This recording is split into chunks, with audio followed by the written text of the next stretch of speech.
Yajinka from SumGrep Community, and I am here with Calum at BSides Vancouver Island. And so I was talking to him, and he is doing some cool stuff. And I feel like if I even try to describe what you're doing, I'm going to not do a great job. So tell me the cool thing you're building. Yeah, so my name's Calum. I'm building Trellant. Trellant is a secure environment where companies can deploy LLMs in a compliant and safe way. So we work with companies of all sizes and scales, but typically kind of hardened or regulated organizations that require hardened software.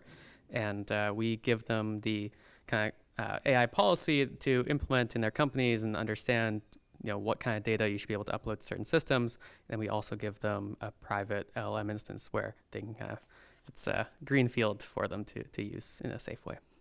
So when you say in a safe way, so as an example, if I go use ChatGPT and then I'm like, I'm going to put lots of sensitive private data in there, is that bad, Calum? Terrible. Yeah, don't do that. So it depends, there's nuance, right? There's a few different tiers that OpenAI has with ChatGPT. The free and the personal tiers, don't do that. Definitely don't.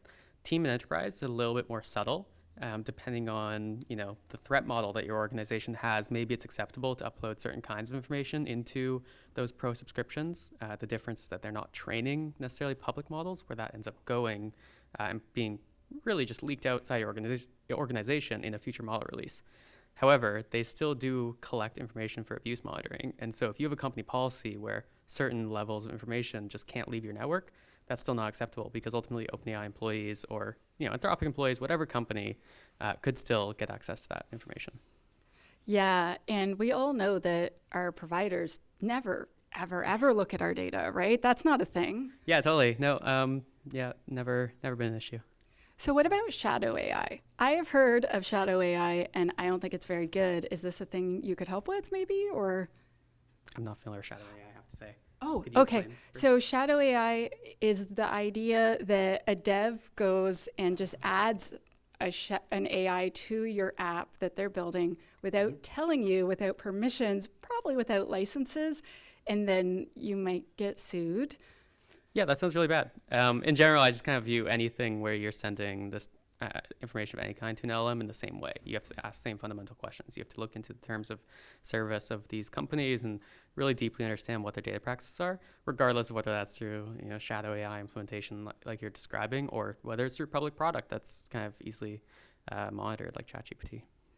I feel like if you're going to help companies create policies, first of all, that would definitely help them not have a ton of shadow AI, but I feel like you could help them just use LLMs more effectively, maybe? Yeah, we do a lot of work to help companies do use case discovery. Frankly, it tends to start with software developers. That's a really common initial use case where it's like, hey, there are very clear ways that this can help with developers' workflows. And then a lot of times we work with data teams to help them, maybe they need ad hoc reports and they need to write some SQL, but they're not actually familiar. We help them do those sorts of things too.